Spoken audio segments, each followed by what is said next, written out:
Bharatiya Janata party Kuntala मंडल कार्यशाला मंडल केंद्र में मंडल अध्यक्ष पाशुला नवीन की अध्यक्षता में हुई कार्यशाला। इस कार्यशाला के मुख्य अतिथि के रूप में मुधोल विधायक पवार रामाराव पटेल और जिला अध्यक्ष रितेश राठौर उपस्थित थे। स्थानीय विधायक ने कहा कि भारत के प्रधानमंत्री नरेंद्र मोदी द्वारा सुशासन के 11 वर्ष पूरे होने के अवसर पर कुंटला मंडल केंद्र में श्यामा प्रसाद मुखर्जी शहादत दिवस, योग दिवस, आपातकाल दिवस विषयों पर कार्यशाला का आयोजन किया। यह कार्यक्रम 15 दिनों तक मंडल के सभी गाँव में आयोजित किए जाएंगे। कुंटला मंडल विभाग की ओर से भारत के प्रधानमंत्री नरेंद्र मोदी को ऑपरेशन सिंदूर में भारतीय सेना को पूरी आजादी देने और पाकिस्तान आतंकवादियों को खत्म करने में सफल बनाने के लिए नरेंद्र मोदी और भारतीय सेना को धन्यवाद दिया। नरेंद्र मोदी ने पिछले 11 वर्षों में गरीबों के लिए कई कार्यक्रम शुरू किए हैं, जिसका प्रमाण जन धन बैंक खाते, महिलाओं के लिए उज्ज्वल योजना, पीएम विश्वकर्मा योजना, गरीब कल्याण अन्न योजना के माध्यम से मुफ्त राशन वितरण और लोगों तक पहुंचाने, भारतीय अर्थव्यवस्था में सुधार और कई विकास कार्यक्रम चलाने की कई अन्य कार्यक्रम हैं। उन्होंने कहा कि ऐसी योजनाओं को हर घर तक पहुंचाना चाहिए और पार्टी को मजबूत करने के लिए हर गांव में बूथ समितियां बननी चाहिए और हर कार्यकर्ताओं को आने वाले दिनों में स्थानीय निकाय चुनाव जीतने की दिशा में काम करना चाहिए। बाद में राज्य अध्यक्ष और केंद्रीय मंत्री श्री गंगापुरम किसान रेड्डी के जन्मदिन समारोह का आयोजन किया गया। अनंतोजी कालिदास की रिपोर्ट।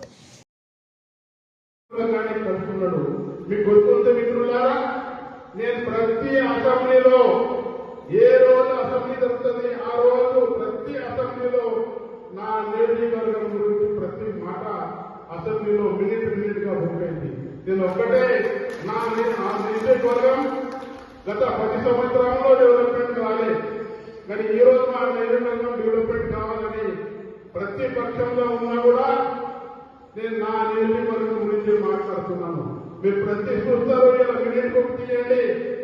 మన 18 నెలలాయా ఎప్పుడైతే అసెంబ్లీ నడిచింది, ఆ అసెంబ్లీలో ప్రతి మాట రోడ్ విషయం కానివ్వండి, ప్రాజెక్ట్ విషయం కానివ్వండి, సరస్వతి మాతా గురించి కానివ్వండి, ట్రిపుల్ ఐటీ గురించి కానివ్వండి, రోడ్ల విషయం కానివ్వండి, షెరుల మరమ్మత గురించి కానివ్వండి, నేను ఎప్పుడైనా ఇక్కడ కుంటలో వస్తే గజరామన్న ఒకటే మాట, సార్ ఎంకూరు చెరువు ఏమైంది సార్, ఎంకూరు చెరువు చేయండి, వాటర్ లెవెల్ మా ఏరియాలో పెరుగుతుంది అని చెప్పడం జరుగుతుంది.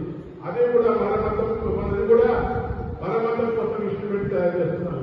కానీ 10 సంవత్సరాల నుంచి మన ట్యాంక్ కూలిపోయిన ట్యాంక్, ఇంకో ట్యాంక్ ఇంతవరకు ఎవరికి కూడా యాద రాలేదు. కానీ నేను చేస్తున్నానని ధర్మం సభాముఖంగా నేను చెప్తున్నాను గవర్నమెంట్. ఇప్పుడు మనం జడ్పీటీసీ, ఎంపీటీసీ, మన సర్పంచ్, వార్డు మెంబర్లు గెలవాలంటే మన ప్రతి మాట మన నరేంద్ర మోదీని, మన టీఆర్ఎస్ ప్రభుత్వంని చెప్పే అవసరం ఉందని మీకు అందరికీ తెలియజేస్తున్నాను. మిత్రులారా, ఖచ్చితంగా మీరు అందరూ ఏకత అయి, అందరూ ఒకటి అయి, ఒకరికి టికెట్ రావచ్చు, టికెట్ రాకపోవచ్చు, ఇంకా అవకాశాలు బాగున్నాయి. మన భారతీయ జనతా పార్టీలో పదవులు కూడా అయితే ఉంటాయి. అందరినీ పదవులు ఇస్తాం, కానీ ఖచ్చితంగా వచ్చే ఎలక్షన్, ఎందుకంటే 2018లో నేను కాంగ్రెస్ పార్టీ నుంచి నిలబడినప్పుడు నాకు ఈ మండలం మనకు జడ్పీటీసీ ఇచ్చింది, ఎంపీపీ ఇచ్చింది, కోఆపరేటివ్ చైర్మన్ కూడా నాకు ఇచ్చింది, ఎంపీఎస్సీ చైర్మన్ కూడా నాకు ఇచ్చింది. ఈ మండలం నాకు ప్రీతమైన మండలం. ఖచ్చితంగా నాకు భరోసా ఉంది. గజరమణ నేతృత్వంలో, మన రమణారావు నేతృత్వంలో మనం జడ్పీటీసీ, ఎంపీటీసీ, సర్పంచులు అన్ని గెలుచుకుందాం. మీరు అందరు గెలిస్తేనే నాకు బలం. ఒక్క చెట్టు ఉంటే చెట్టుకు బలం ఉండదు. ఆటే తెలుగులో ఏమంటారు, కొమ్మలు ఉంటేనే బలము, కొమ్మలతోనే గాలి ఎక్కువ వస్తుంది, నీడ ఎక్కువ వస్తుంది. మీరు అందరూ కలిసి నాకు బలంగా చేస్తే ఈ మండలం కానీ మనం డెవలప్మెంట్ చేయొచ్చు. దానికోసం మీ కుర్చీలో కూర్చున్నప్పుడు చేయని పనులు మీ కుర్చీ ప్రజలు లాగా ఏ రకంగా చేస్తారని చెప్పి నేను ప్రశ్నిస్తా ఉన్నాను. ఈరోజు వారానికి 2 సార్లు స్వయంగా అసెంబ్లీ కోసం పనిచేస్తూ మరి చేస్తున్న పథకాలన్నీ కూడా మరి కూర్చుని నాయకులు భవిష్యత్తులో తమ కూర్చుని కాపాడుతున్న ఉద్దేశంతో ప్రజల్లో ప్రమోట్ చేస్తున్నారు. ఈ రాష్ట్రంలో దూరదర్శనంలో సమస్యలు, 10 ఏళ్ళు కూర్చున్న సమస్యలు 16 నెలలు 18 నెలల కాలంలో మీరు ఏ రకంగా గుర్తొస్తాయని చెప్పేసి నేను ప్రశ్నిస్తా ఉన్నాను. మీరు ఎమ్మెల్యేగా ఉన్నప్పుడు చేయని పనులు మాజీ ఎమ్మెల్యేగా ఏ అధికారులతో ఆ పనులు చేస్తారని చెప్పేసి ఈ సమయాన్ని ప్రశ్నిస్తా ఉన్నాను. ఇకపోతే జనాలు మిమ్మల్ని నమ్మే స్థాయిలో లేదు కాబట్టి మరి 20,000 మెజారిటీ ఇచ్చి గౌరవ పవర్ అమర్పల్లి గారిని అసెంబ్లీకి పంపిన విషయాన్ని గుర్తుంచుకోవాలి. ఈరోజు మీరు ఎన్ని జిమ్మిక్కులు చేసినా కూడా ప్రజల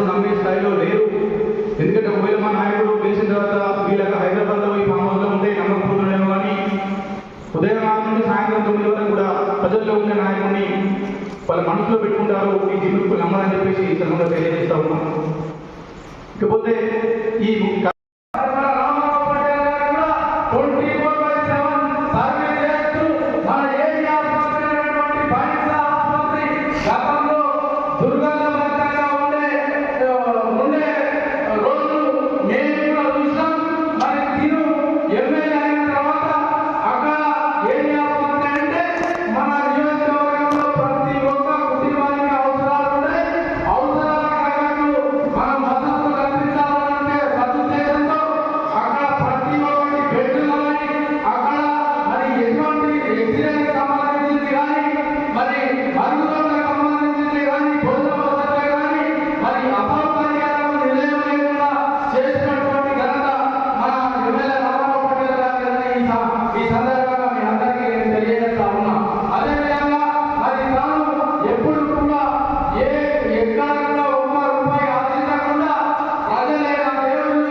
కార్యశాలను నియమించడం జరిగింది.